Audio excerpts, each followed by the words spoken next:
Mulai Ustaz ya? Ya. Baik, bismillahirrahmanirrahim. Assalamualaikum warahmatullahi wabarakatuh. Assalamualaikum warahmatullahi wabarakatuh. Alhamdulillahirabbil alamin, hamdan katsiran thayyiban mubarakan fihi kama yuhibbu rabbuna wa yardah. Asyhadu an la ilaha illallah wa asyhadu anna Muhammadan abduhu wa rasuluh. Allahumma shalli ala Muhammad wa ala ali Muhammad, amma ba'du.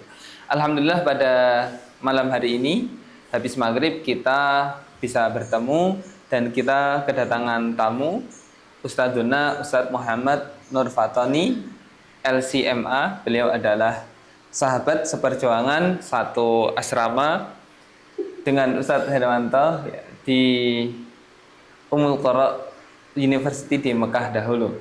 Dan insya Allah beliau akan membahas tentang hubungan kita sebagai manusia dan alam semesta, ya, khususnya alam kita di bumi ini. Karena kita banyak melihat ya, orang yang mungkin dilihat sebagai orang yang agamis, disebut dengan panggilan haji, tapi usahanya itu mungkin mengeksploitasi alam. Kita juga sering melihat orang yang mungkin dikatakan santri atau talabul ilmi terhadap alam mungkin kurang bersih, kurang menjaga etika. Padahal di sana ternyata ada hubungan antara sholat dan kita sebagai manusia dengan alam. Ada hubungan amanah dari Allah Subhanahu wa Ta'ala kepada kita sebagai manusia menjaga alam dan seterusnya ya. Yang itu ternyata ada pembahasannya di dalam Islam. Bagaimana hal itu? Insya Allah akan dijelaskan oleh Ustadzuna Ustadz Muhammad Nur Fatoni hafizallahu ta'ala. Kepada beliau kami persilakan.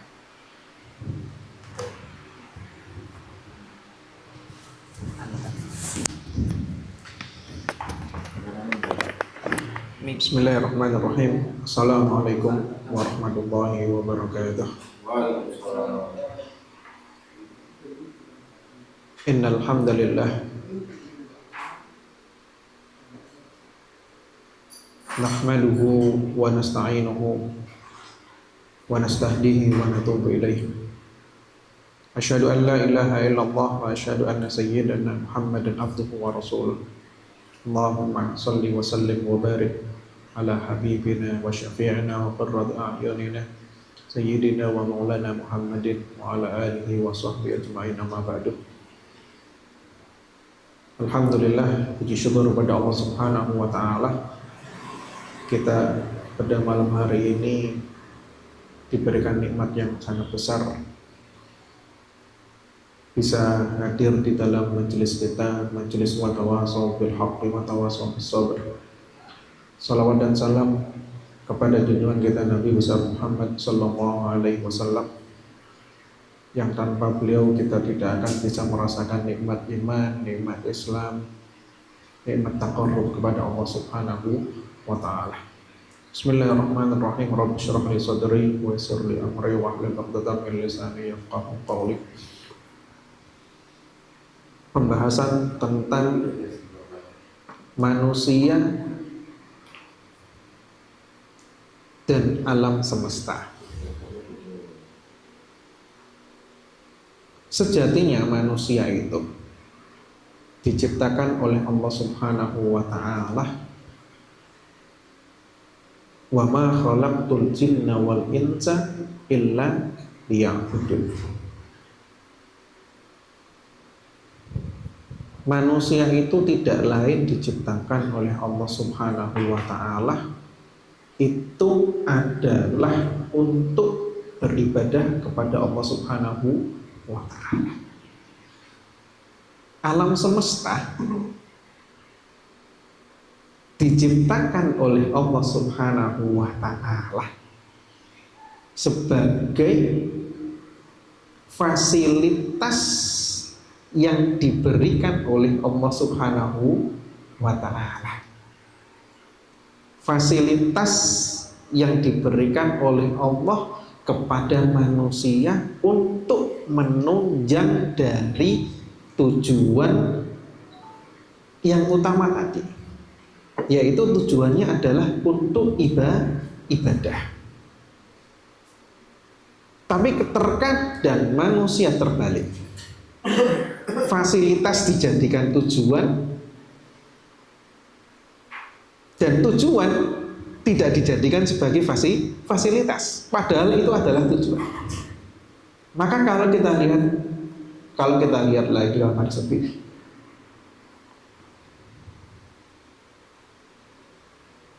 bahwa Allah Subhanahu wa taala menjadikan manusia khalaqtu ibadi hunafa. Allah itu menjadikan manusia di awal penciptaan itu apa? Hunafa, orang yang lurus. Dan ini nanti kenapa tadi saya bilang contoh pembahasan tentang manusia. Ini akan berkaitan tentang apa? Kenapa sih kok kita dalam melakukan sesuatu dimulai dengan bismillah? Terus apakah sholat kita hanya sekedar hubungan kita dengan Allah Subhanahu wa taala? Terus apakah sedekah kita hanya hubungan kita dengan Allah, hubungan kita dengan manusia, tidak ada fungsinya dengan alam? Tidak ada kaitannya dengan alam? Jawabannya tidak. Semuanya ada hubungannya, semuanya ada keterkaitannya.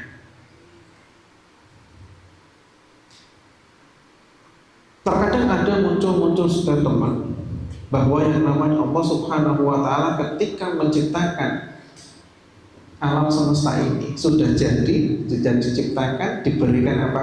Diberikan aturan di dalam sistem, apakah ditinggalkan oleh Allah Subhanahu wa taala? Ini yang perlu ditanyakan. Apakah ketika Allah menciptakan alam semesta, menciptakan dunia seisinya sudah jadi kemudian ditinggalkan oleh Allah Subhanahu wa taala? Apa berarti ini yang pertama kali harus kita punya keimanan di situ. Maka ini berkaitan dengan apa? Seorang mukmin kenapa bisa tenang? Seorang mukmin apa? Di dalam hadis juga disebutkan ajaban li amril mukmin. Sungguh sangat menakjubkan urusan itu kalau di tangan orang mukmin. Kenapa kok bisa menakjubkan? Karena kalau orang mukmin itu santai, orang mukmin itu kepercayaannya tinggi. Maka kalau kita lihat lagi akan berkaitan dengan apa? Kalau kita baca alif lam mim dzalikal kitabu la raiba fihi. Kemudian hudan lil muttaqin. Setelahnya apa? Alladzina yu'minuna. Kenapa kok diberi? Ini yang perlu diingat. Ini yang menjadikan orang mukmin itu kuat loh ya. Karena kalau kita lihat orang terkena musibah, ditinggal mati saudaranya, ditinggal mati kakaknya, ditinggal mati orang tuanya, musibahnya ada di tempat di mata kita. Muncul yang namanya rasa sedih, muncul yang terima. Orang terkena musibah tabrakan, muncul rasanya kenapa tadi nggak jadi lewat sini, kenapa kok nggak lewat sini lagi, muncul rasanya. Orang dikasih apa? Lihat, orang dapat apa? Orang dapat rezeki, dapat harta yang banyak. Makanya bilang harta termasuk bagian dari alam semesta, bagian dari alam semesta. Orang dapat harta yang banyak, seneng nggak? Jawabannya pasti seneng. Kenapa bisa seperti itu? Tapi apa maksud kesenangnya itu? Kembali kepada dirinya sendiri ataukah dikembalikan kepada Allah Subhanahu wa taala? Orang dapat ilmu banyak, senang nggak? Senang. Tapi kalau saya tanya lagi, ilmu itu adalah tujuan ataukah ilmu itu adalah wasilah perantara? Apakah ada ilmu yang membahayakan? Jawabannya ada. Karena ilmu itu adalah perantara semuanya. Tujuannya tadi adalah untuk ibadah kepada Allah Subhanahu wa taala. Lihat contoh dasar ilmu. Maka ada istilah tadi ada namanya ghururul ilm. Orang yang tertipu dengan ilmu. Kenapa ilmu bisa nipu? Ilmu bisa membahayakan apa? Ilmu bisa membahayakan yang mempunyai ilmu tadi. Kenapa kok bisa membahayakan? karena ketika menggunakan atau ketika lupa lalai terhadap ilmu tersebut. Contoh gampang, ada yang tahu Korun? Siapa itu Korun? Korun itu adalah umatnya Nabi Musa. Inna Korun kana min qaumi Musa fabaghu alaihi. Bahwa Korun itu adalah umatnya Nabi Musa.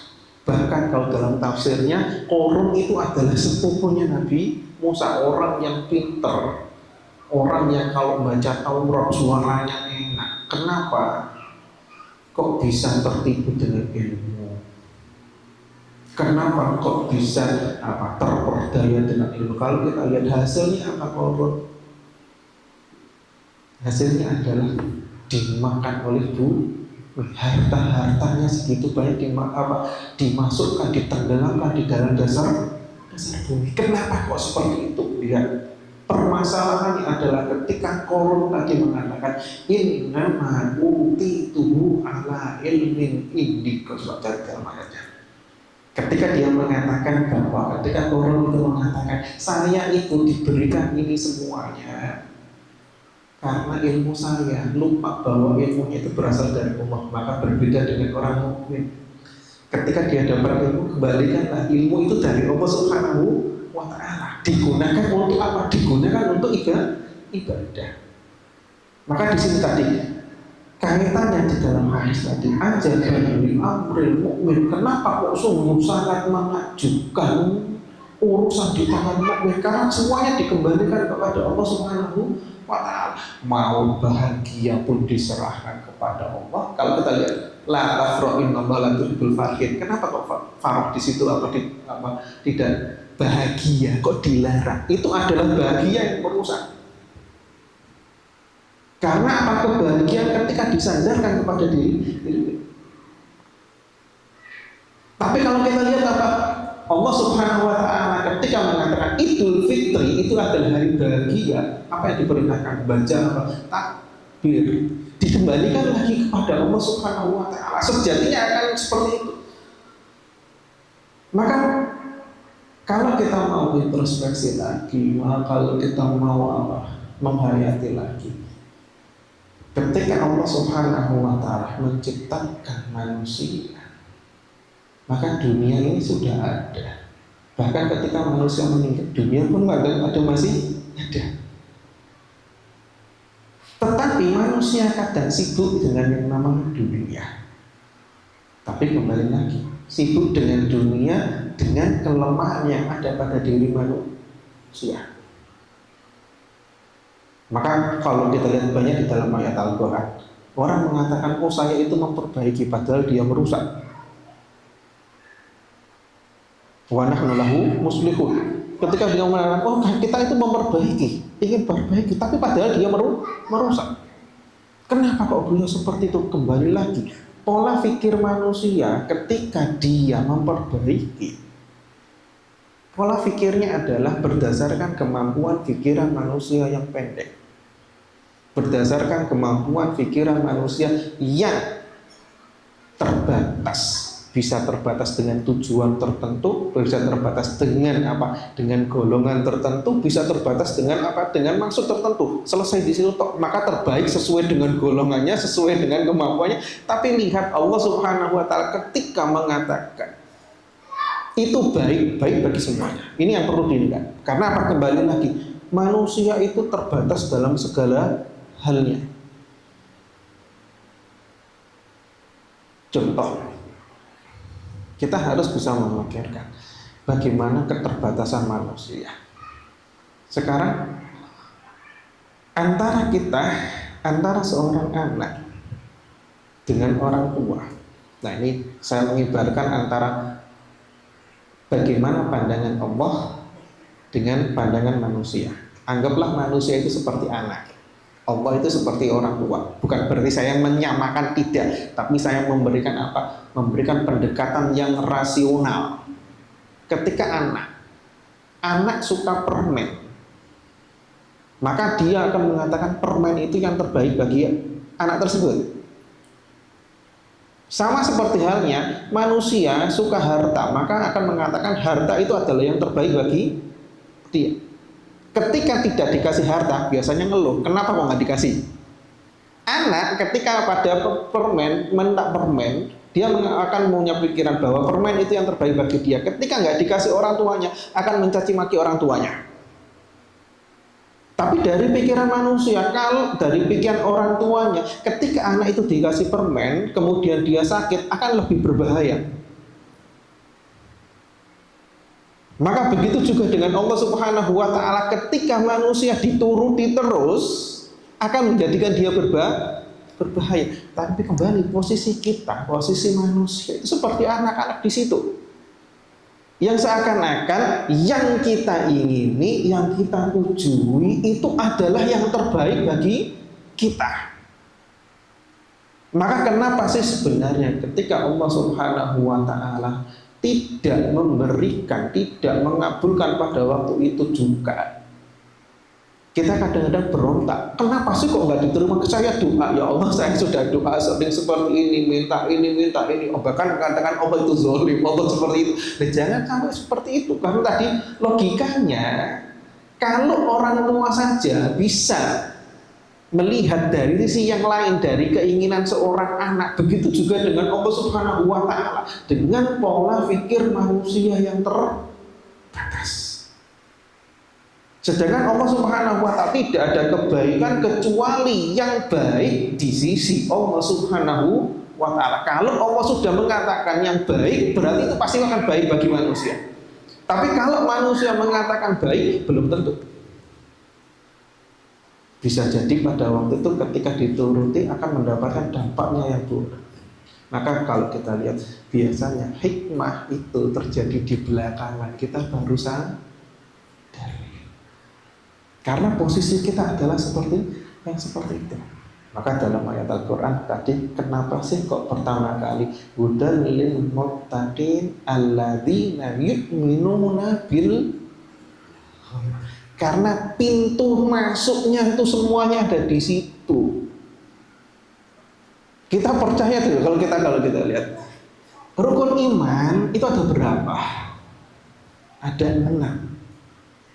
Iman pada Allah, iman kepada malaikat, iman kepada kitab, iman kepada Rasul, iman kepada hari kiamat, iman kepada qada dan qadar. Semuanya gaib enggak? Kecuali satu, iman kepada apa? Kitab Allah Subhanahu wa Ta'ala. Iman kepada Rasul pun gaib. Quran apa, kita enggak hidup di zaman Rasulullah Sallallahu Alaihi Wasallam. Iman semuanya adalah sesuatu yang gaib. Maka kekuatan seorang muslim ini sebenarnya, seorang mukmin itu langsung ada di mana? Rukun iman. Yang paling susah adalah apa? Semuanya Allah, malaikat, itu semuanya adalah gaib. Apalagi qada dan qadar, kita nerima. Kadang-kadang kita kalau sudah masalah hari kiamat, qada dan qadar, kita kalau gampang kok menerima. Belum tentu. Kadang-kadang ketika kita dapat musibah, kita nggak pernah kembalikan. Kita sudah kita kembalikan kepada diri, kok saya tetap ini terus ya, nggak dapat kerjaan, kok dapat gue, nggak dapat gini. Padahal kalau kita lihat lagi, kembali lagi, semuanya itu sudah ditakar oleh Allah Subhanahu wa Ta'ala. Muncul lagi, kita nanya lagi, manusia mulai kapan sih dinamakan dengan manusia? Nah, itu ada yang tahu. Manusia itu mulai kapan dinamakan manusia? Sekarang kalau mulai dari anak dalam kandungan ibunya dinamakan manusia belum? Namanya apa? Janin. Kenapa kok dinamakan janin? Dari kata jin. Jin itu artinya apa? Jin itu adalah sesuatu yang tertutup. Maka majnun dinamakan orang gila, dinamakan majnun karena akalnya ketutup. Maka jin itu adalah apa? Janin karena dia masih ketutup. Sekarang bukankah sudah ada perjanjian, alastu bi rabbikum qalu bala syahidna. Manusia ketika lahir, ya, Dinamakan dari kata nasiya, dia lupa. Maka kalau saya bisa nanya, adakah yang ingat bagaimana yang dilakukan, apa yang kalian lakukan ketika di dalam perut ibu kalian? Tidak akan ada yang tahu. Maka dia lupa di situ. Bukankah pada suatu ketika apa? Ketika manusia sudah 4 bulan ditentukan rezekinya berapa, jodohnya siapa, sudah ditentukan semuanya. Tapi ketika lahir lupa semuanya. Rizki yang sudah ditentukan malah nyari dengan jalan yang haram, malah nyari dengan yang padahal penentuannya sudah ada. Karena lupa dengan gitu, lupa terhadap masa perjanjiannya, lupa terhadap Tuhannya. Nah, kenapa dalam materi saya bilang ada materi manusia dan alam semesta? Karena ada perbedaan mendasar. Kalau kita berbicara terkait alam semesta, ini yang berbeda ya, perlu ini kan. Alam semesta yusabbihu lahu ma fis samawati.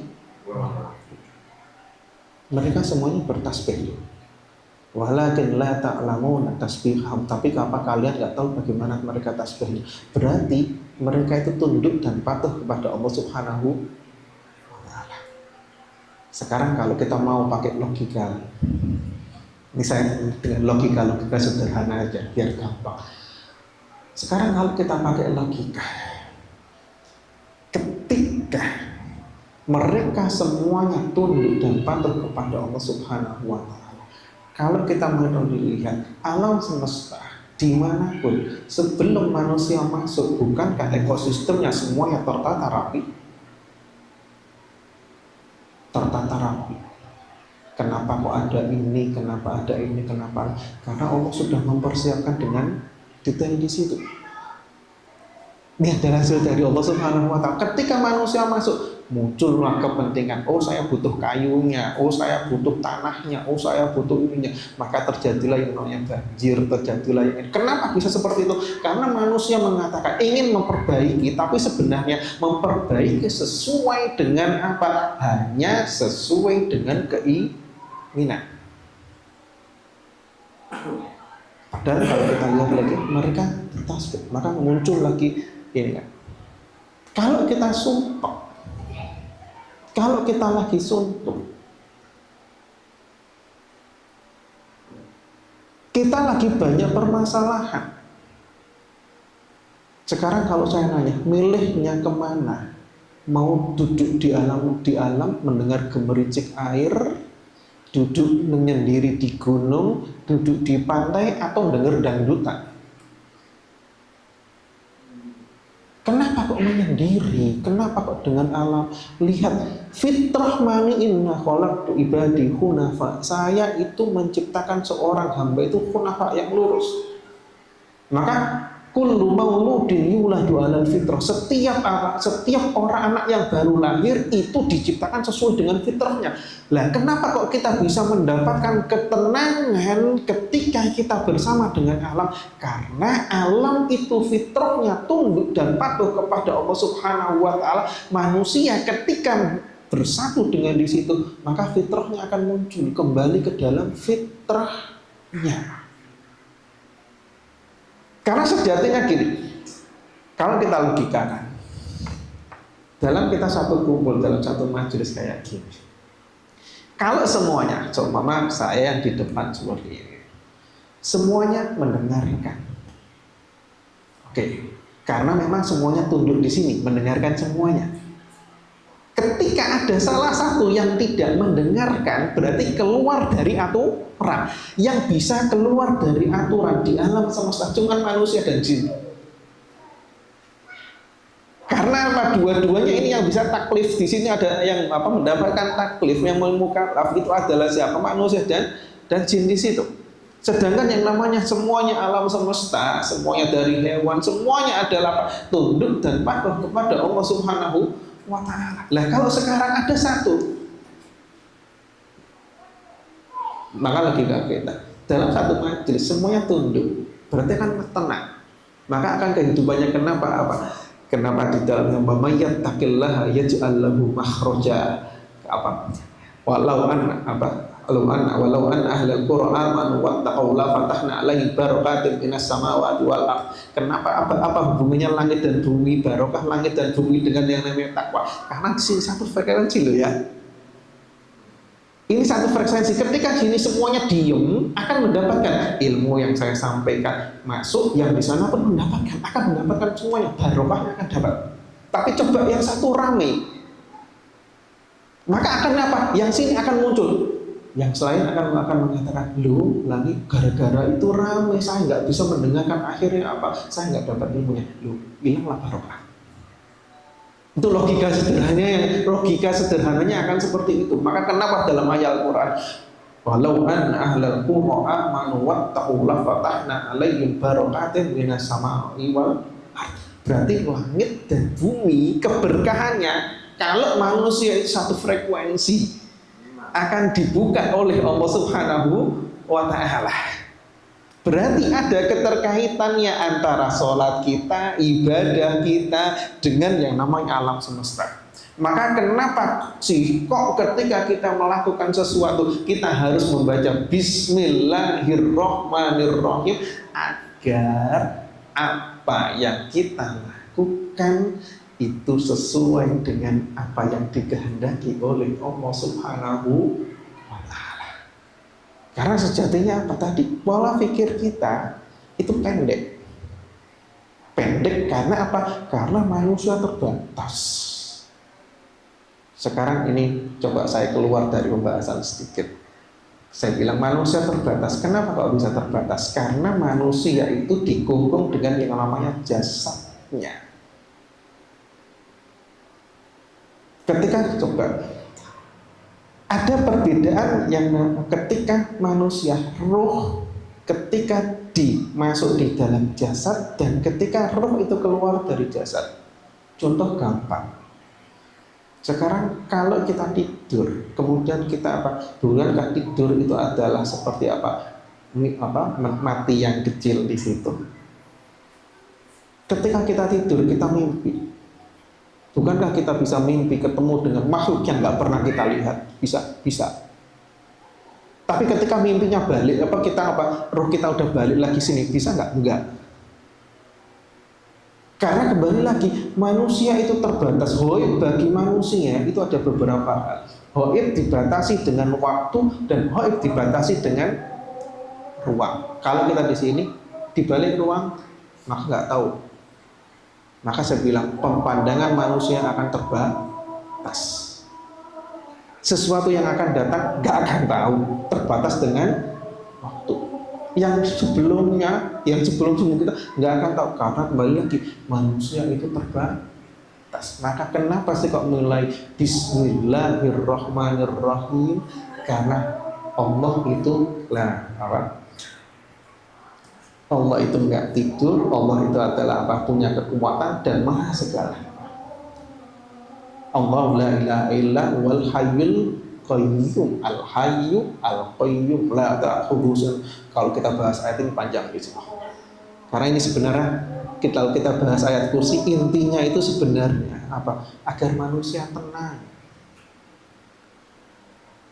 Kalau kita punya penjaga, seumpama kita di sini, di tempat di sini, kemudian ada yang jaga satpam yang menjaga di situ nggak tidur, kita tidur kan tenang, karena ada satpam yang jaga. Loh, begitu juga dengan kita kan, kalau kita tidur harusnya tenang karena dijaga oleh Allah Subhanahu wa ta'ala. Kita nyari rezeki tenang, udah ada yang mempersiapkan. Maka itu loh kembali lagi orang mukmin, kenapa kok bisa ajaban li amril mukmin? Karena kekuatannya di situ. Kekuatan keimanan kepada Allah Subhanahu wa ta'ala, kekuatan keyakinan kepada Allah Subhanahu wa ta'ala. Maka kembali lagi, karena sudah ya, bahwa alam semesta diciptakan oleh Allah Subhanahu wa ta'ala sebagai wasilah, sebagai perantara kepada manusia untuk ibadah kepada Allah Subhanahu wa ta'ala. Maka tujuan kita di dunia adalah untuk ibadah. Jangan sampai Jangan sampai yang namanya wasilah, perantara ini kita jadikan sebagai sebuah tujuan. Karena yang namanya wasilahnya ini, fasilitas ini pasti akan kita dapatkan oleh Allah Subhanahu wa Ta'ala. Kita dijamin oleh Allah Subhanahu wa Ta'ala. Karena rezeki tidak akan orang tidak akan meninggal sampai sempurna yang namanya rezeki. Maka kembali lagi, ibadah kita ada kaitannya dengan alam semesta.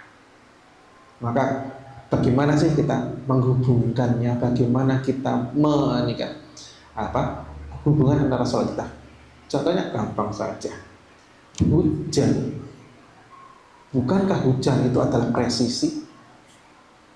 Bisa jadi apa? Bisa jadi tembok sini hujan, sebelah sana nggak hujan. Berarti kan ada yang ngatur di situ. Maka lihat di dalam agama kita, ketika pengen hujan, apa yang diperintahkan? Sholat. Berarti ada keterkaitan antara, bahkan kalau kita di Mekah Madinah ya, kita habis sholat istisqa, biasanya langsung hujan. Berarti ada keterkaitan antara sholat kita dengan kejadian alam semesta. Maka alam semesta tidak berjalan hanya otomatis, tidak berjalan dengan sendirinya, tidak berjalan otomatis, tapi ada yang menggerakkan, ada yang mengatur. Ketika ada yang mengatur, maka ketika kita meminta sesuatu, maka mintanya kepada yang mengaturnya di situ. Tapi kembali lagi, kita tidak boleh meninggalkan yang namanya asbab. Maka kalau kita lihat dalam ayat yang ada ini, dalam ayat Al-Quran disebutkan, amman yujibul muttarra idza da'ah. Lihat, yang bisa diijabahi siapa? Yang muttar kan? Mutor itu yang apa? Orang yang kepaksa sudah kehilangan sebab di situ. Tapi kadang-kadang kita mengkondisikan diri kita seakan-akan kita terpaksa, yang harus Allah mengabulkan pada waktu itu. Maka kalau kita lihat, ini yang kadang-kadang kita nggak nerima. Karena apa? Kita mengatakan, ya Allah, saya butuh apa? Saya butuh duit buat ini. Padahal itu loh, makan juga masih cukup, minum juga masih ada. Ketika nggak dikasih langsung ngerusulullah, langsung menyalahkan Allah. Padahal Allah itu apa? Amma yujibul muttarra idza da'ah. Maka ketika orang bilang, contoh, bukankah ketika ada orang yang tertutup di gua, nggak punya apa-apa, doanya dia langsung dijabahi oleh Allah Subhanahu wa Ta'ala, karena sudah kehilangan ini. Maka kalau sudah kehilangan ini, biasanya terjadi kalau ada orang kejadian, orang bisa loncat sampai jauh, sampai tinggi, sampai sana. Kenapa? Karena sudah nggak ada yang namanya, nggak ada cara lagi. Ketika dia berdoa bisa yang seperti itu. Itulah kadang-kadang sesuatu yang di luar nyawa. Maka disitulah Allah Subhanahu wa Ta'ala memberikan sesuatu yang di luar dari sebab. Tapi tapi kita tidak boleh meninggalkan yang namanya lihat contoh gampang. Nah, ini gampang kan, materinya gampang. Tapi saya ngajak berpikir agar kita berpikir logis. Kita tahu Allah Subhanahu wa Ta'ala ketika memerintahkan sesuatu, itu adalah pasti yang terbaik bagi manusia. Tapi kadang-kadang kita hanya menerima, kita tidak setelah menerima habis itu lupa. Padahal ini adalah sesuatu yang logis, yang benar-benar kita bisa kita bisa hayati, kita bisa mempunyai kekuatan keimanan yang lebih dalam di situ. Contoh, ketika Siti Hajar nyari air buat Nabi Ismail, perintahnya oleh Allah Subhanahu wa Ta'ala, perintahnya apa? Nyari air toh kan? Buat di situ kan? Apakah perintahnya mencari air ataukah mendapatkan air?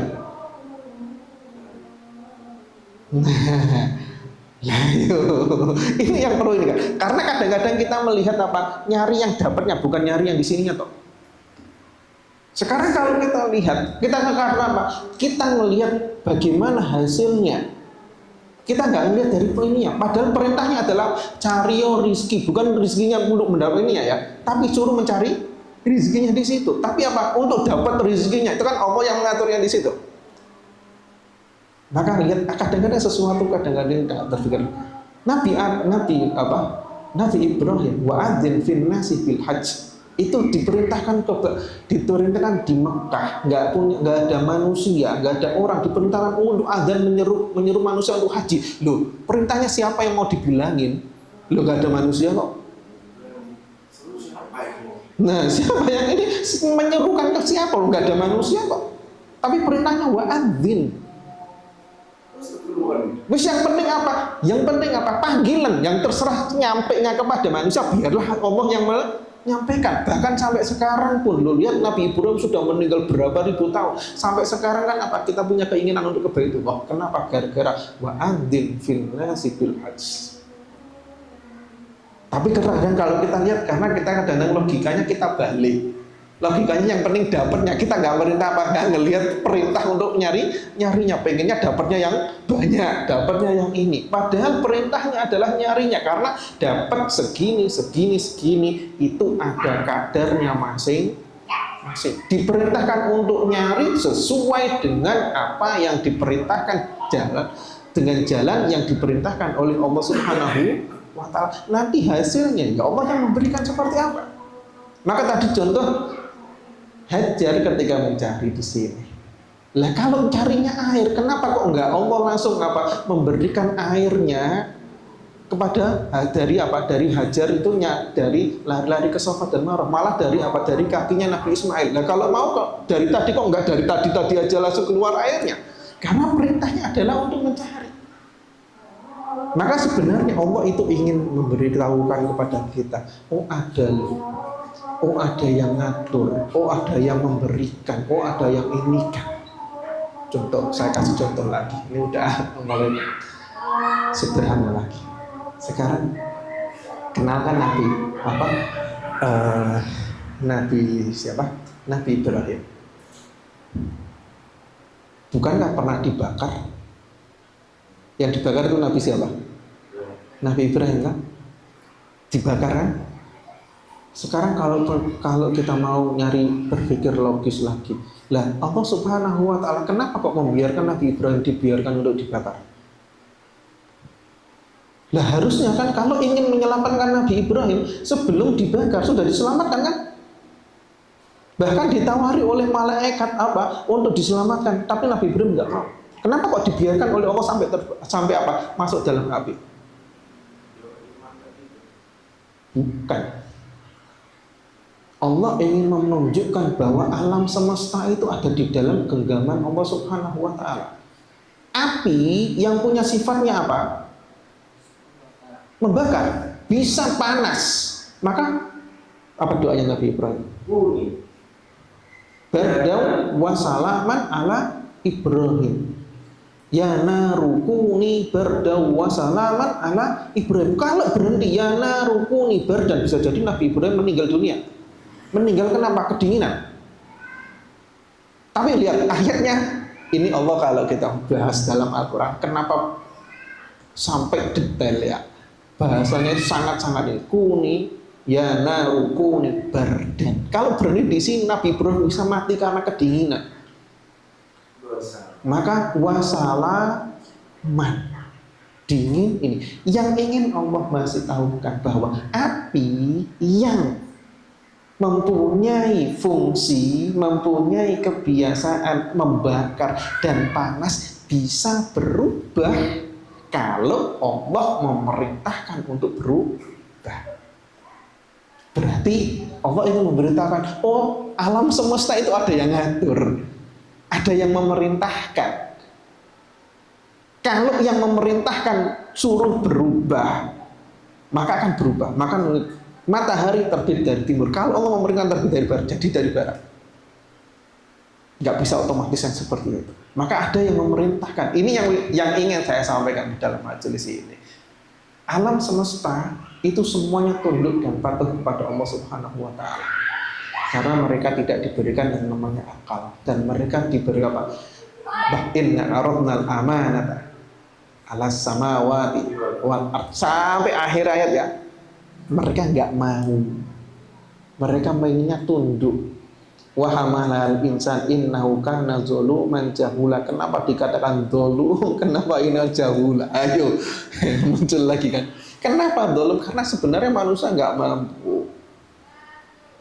Itu adalah sesuatu yang berat. Maka kalau kita lihat kenapa kok butuh pertolongan Allah, lihat Nabi Muhammad ketika idza hazabahu amrun, ketika mendapatkan segala sesuatu, apa yang dilakukan? Shalla rak'ataini. Kenapa kok sholat dulu? Ini fungsinya. Karena apa? Dengan yang seperti itu berarti kita sebelum melaksanakan sesuatu kita sudah datang kepada Allah, minta sama Allah bahwa kita lemah, agar keputusan yang kita ambil itu adalah sesuai dengan apa yang Allah inginkan. Maka kenapa kok dimulai dengan Bismillahirrahmanirrahim? Kenapa sesuai dengan Bismillah? Kenapa ketika kita ini dilakukan dengan sholat? Itu karena kembali lagi manusia pola pikirnya itu pendek, manusia akalnya itu apa? Terbatas. Maka kalau kita lihat ini nggak selesai kalau seperti ini. Bismillahi, kenapa dengan Ar-Rahman Ar-Rahim? Nah, jadi membahas Bismillah di sini. Kenapa dengan Ar-Rahman dan Ar-Rahim? Lihat, bukanlah di dalam hadis yang lain bahwa manusia itu tidak akan masuk surga dengan amal perbuatannya. Amal manusia masuk surga dengan apa? Dengan rahmat dari Allah Subhanahu wa Ta'ala. Kenapa kok dengan Ar-Rahman Ar-Rahim? Karena kalau kita dihitung dengan rahmat itu berbeda dengan keadilan. Kalau adil, maka kalau kita lihat, kenapa sih kok kita harus bertakwa? Takwa itu apa sih? Takwa itu antaj'al bainaka wa baina an-nari at-tuqa. Agar takwa itu adalah menjadikan apa?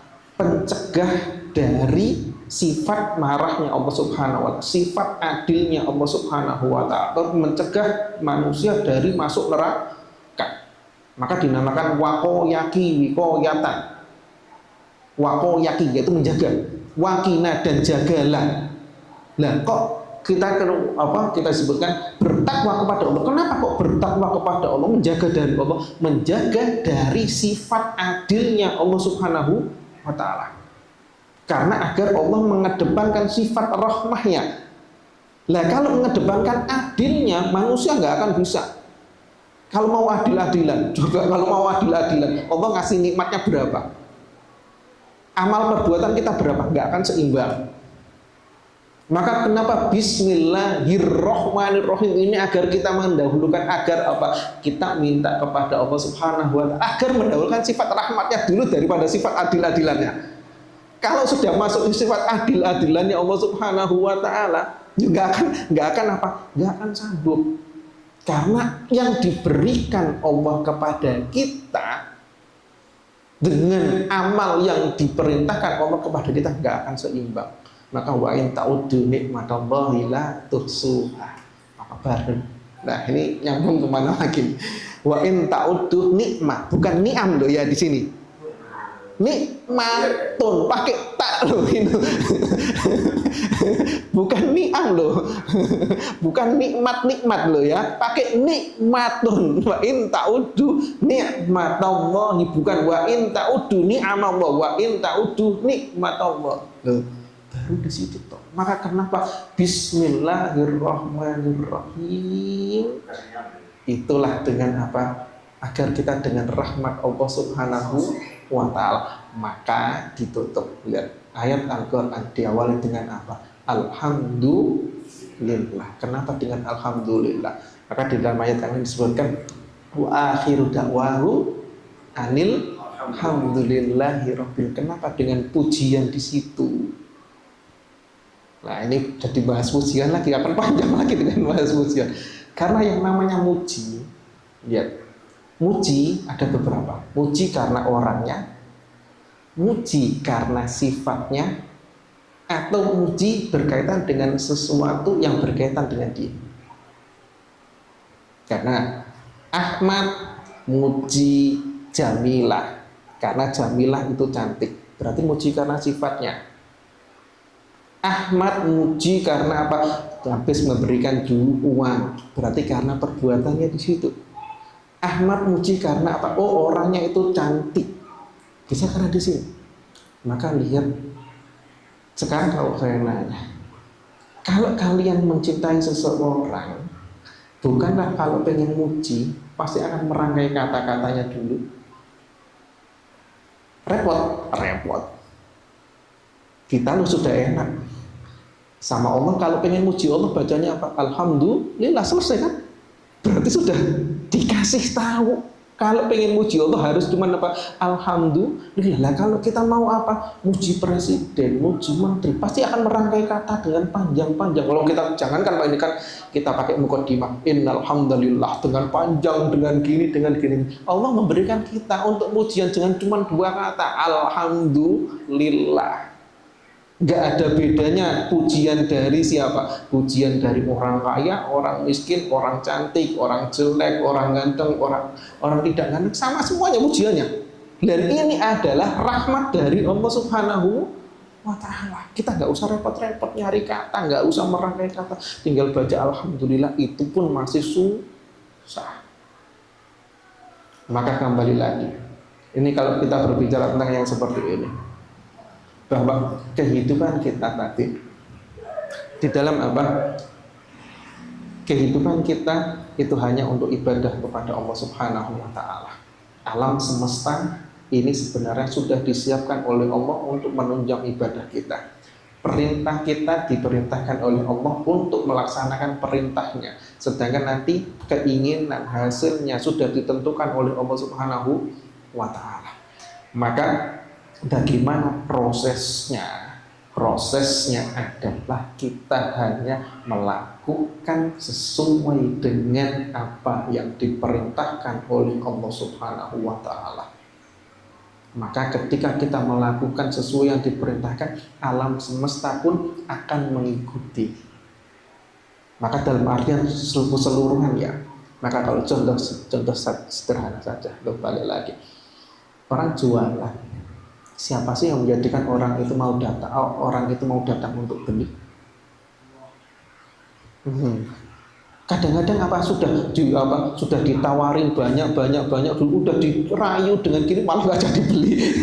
Orang nggak tahu tiba-tiba datang udah ngasih. Lihat, ini loh yang kadang-kadang perlu kita ini kan. Karena kembali lagi, terkadang kita mengatakan sholat, ya sudah selesai sholat, ya sudah selesai. Habis sholat selesai, habis berdoa kita selesai. Kita tidak memikirkan bahwa ada hubungannya antara sholat kita dengan rezeki kita, antara ibadah kita saudara kita dengan ini. Maka kalau kita lihat, bukankah dalam hadis sudah banyak disebutkan, as-shadaqatu tadfa'ul bala. Sedekah itu bisa menjaga dari terjadinya yang bala. Maka kalau contoh, ini kembali, mulai lagi nih, panjang lagi nih. Sekarang kalau lihat zakat itu artinya apa? Mensucikan, terus tumbuh dan berkembang. Sekarang kalau orang zakat, duitnya ketika dikeluarkan habis atau bertambah? Kenapa Allah mengatakan zakat itu adalah bertambah? Bukankah kalau kita mengeluarkan berarti duit kita malah berkurang kan? Kita punya punya 90 juta, kita keluarkan 2 atau 100 juta, kita keluarkan 2,5%. Berarti berkurang kan duit kita? Kenapa Allah memberikan yang itu namanya bertambah? Ini yang perlu ini kan.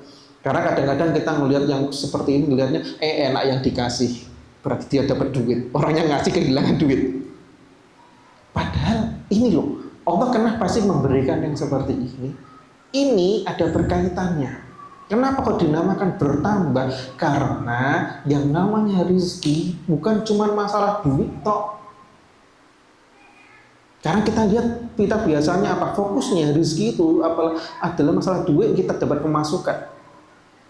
Sekarang kalau saya nanya, kalau kalian mendapatkan pemasukan 1 bulan 10 juta, badan kalian nggak sehat, Kemudian apa? Kemudian harus berobat dalam 1 bulan itu 11 juta, bukankah akan jadi min? Karena inilah, maka ini ada namanya apa? Ada namanya harta yang pasif, ada harta yang aktif. Yang aktif itu yang ada berada di dalam diri kita. Ini sebenarnya sesuatu yang mahal. Kadang-kadang kita apa? Pengen dapat apa? Pengen dapat gaji 2 juta, apa gaji 5 juta, badan kita sampai sakit-sakit, malah apa dokternya lebih mahal. Nah, kita apa? Kita nggak melihat di sini loh rezekinya. Maka kenapa sih kok ada zakat di situ? Kenapa ada sodako? Kenapa kok sodako itu tadfaul bala? Agar sini apa? Sesuatu yang aktif, rezeki yang aktif kita itu nggak dikurangi, nggak jadi sakit. Akhirnya apa? Kita dapat pemasukan 10 juta, nggak jadi sakit, berarti nggak ada pengeluaran. Itulah jadi yang namanya bertambah. Maka yang namanya zakat akan berkaitan dengan seperti halnya apa? Kalau kita asuransi, saya contohkan dengan asuransi. Asuransi, kalau bayarnya 1 bulannya, bayarnya 25.000 dengan yang bayar 1 bulan 100.000, fasilitasnya lebih banyak yang mana? Yang 100.000 itu adalah sesama manusia, apalagi dengan Allah Subhanahu wa Ta'ala. Kalau sesama manusia ada seperti itu kan? Nah, kalau dengan Allah, bukankah akan jaminannya akan semakin besar? Maka kenapa Pak?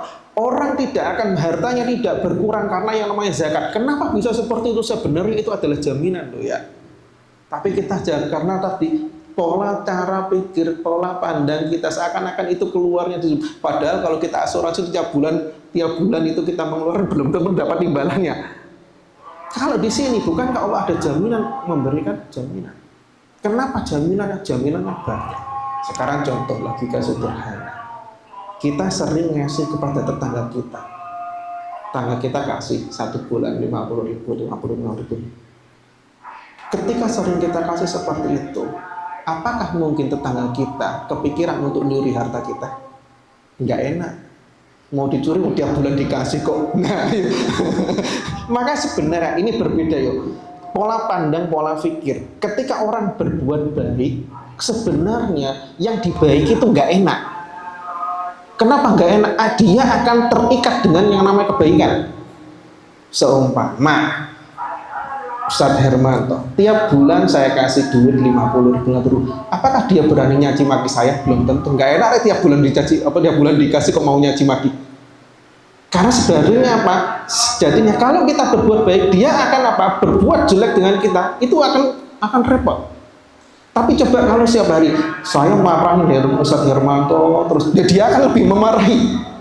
Maka ketika orang berbuat jelek, maka sebenarnya yang dijelek itu lebih merdeka daripada apa? Daripada berbuat baik. Maka disitulah Allah Subhanahu wa Ta'ala ketika memberikan syariat zakat di situ.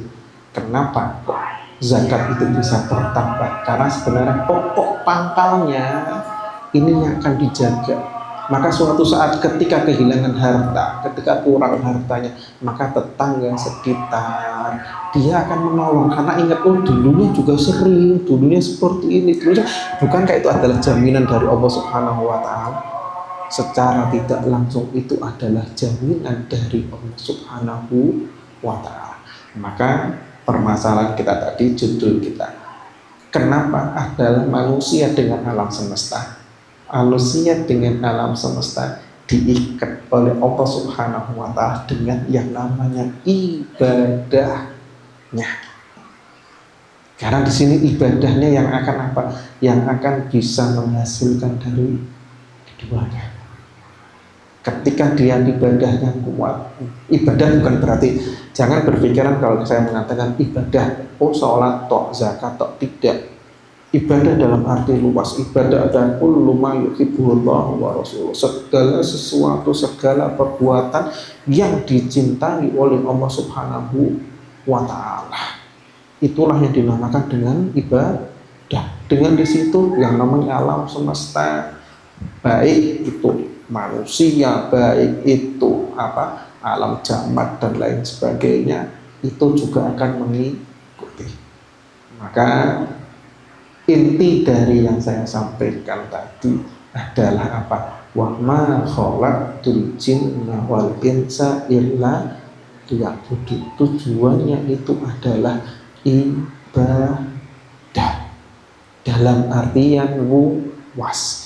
Karena kalau kita artikan ibadah hanya sholat, hanya zakat, itu baru yang namanya rukun. Nah ini yang perlu diingat. Itu baru yang namanya rukunnya. Islam rukunnya cuma ada di situ. Sekarang kalau bangun rumah, apakah butuh apa? Yang mahal yang mananya? Kalau bangun rumah yang mahal yang mana? Pondasinya atau finishingnya? Yakin pondasinya? Yang mahal finishingnya. Sekarang kalau ngedit foto, beli ininya dengan nanti editannya, bukan mahal dari editannya. Mahal adalah finishingnya. So, kenapa? Ketika apa ngeditnya sangat detail, berarti menunjukkan bahwa orang itu apa sangat-sangat mumpuni.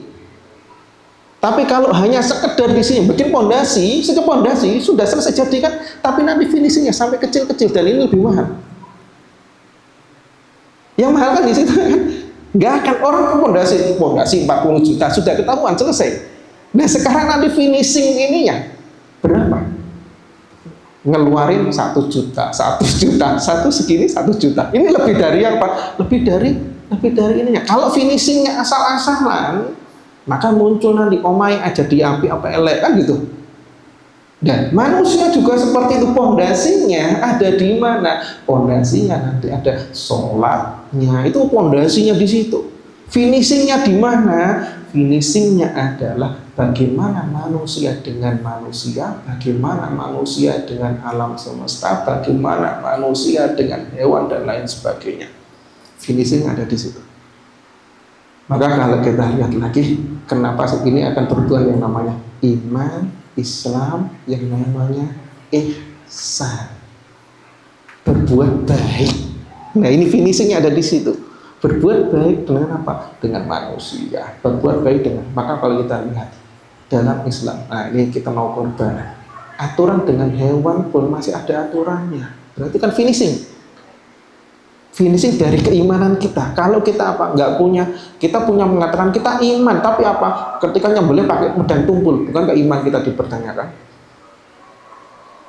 Itu finishingnya akan ada di situ. Bagaimana kita dengan hewan, bagaimana cuma dengan apa? Contoh dalam aturan Islam, bukankah apa? Nggak boleh kencing di bawah pohon yang berbuah. Loh, sampai seperti itu finishing dari apa? Finishing dari yang namanya imannya ada di situ.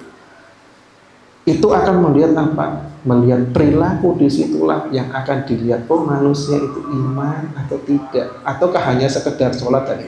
Ya sudah, saya kira sampai di sini saja. Saya nggak akan panjang lebar. Insya Allah nanti akan kita lanjutkan lagi di pertemuan yang akan datang. Kurang lebihnya saya mohon maaf dan saya akhiri. Subhanallah, hamdika asyhadu an la ilaha illa anta astaghfiruka wa atubu ilaik. Kemudian saya mohon maaf. Wassalamualaikum warahmatullahi wabarakatuh. Assalamualaikum warahmatullahi wabarakatuh. Jazakumullah khairan Ustaz Muhammad Nur Fatani atas yang disampaikan. Tadi Masya Allah temanya sebenarnya tentang manusia dan alam ya. Salah satu mungkin saya nggak bisa nyimpulkan karena kesimpulannya bukan kesimpulan, karena kesimpulannya banyak ya, ilmunya Alhamdulillah. Tapi salah satunya adalah bahwa bentuk iman kita yang baik itu adalah finishingnya itu selalu baik. Kalau Allah nyuruh jangan kencing di pohon yang berbuah dan sebagainya, itu ada dampak alamnya. Jadi ketika keimanannya baik, maka hubungannya juga baik. Tadi juga disebut tentang bahwa Allah mengijabah doa yang orang yang terpaksa, yang mepet ya kan. Kenapa kita kadang nggak diijabah? Ya barangkali belum butuh-butuh amat. Ataupun kalau doa ya sebenarnya bukan kebutuhan, tapi lebih kepada flexing ya.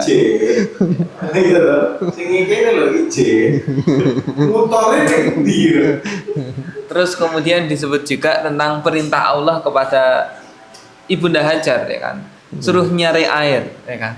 Tapi ternyata airnya di bawahnya Nabi Ismail.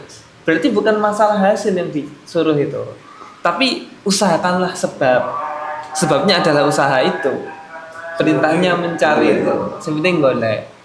Ya. Yang penting ngaji, katamu gak kudu.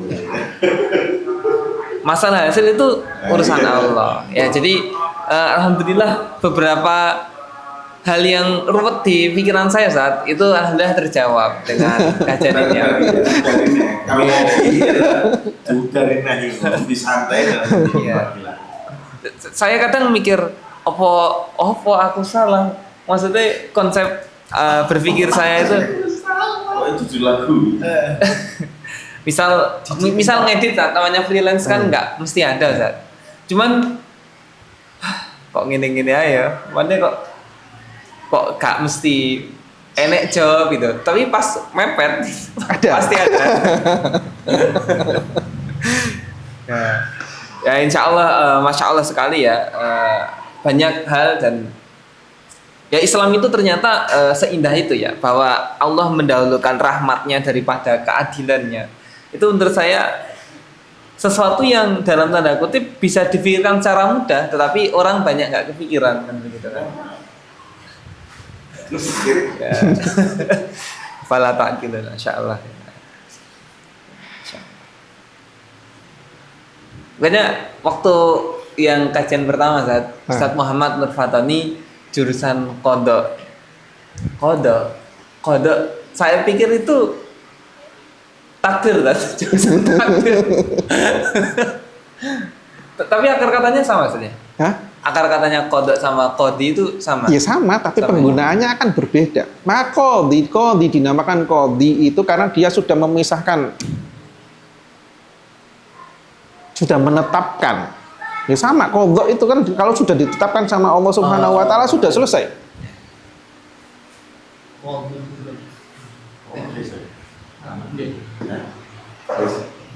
Sementara ditutup dulu. Kita sholat baca dulu, nanti biar lebih ini dan luasa. Kita mesti doa kita kali. Aku yang siaran mesti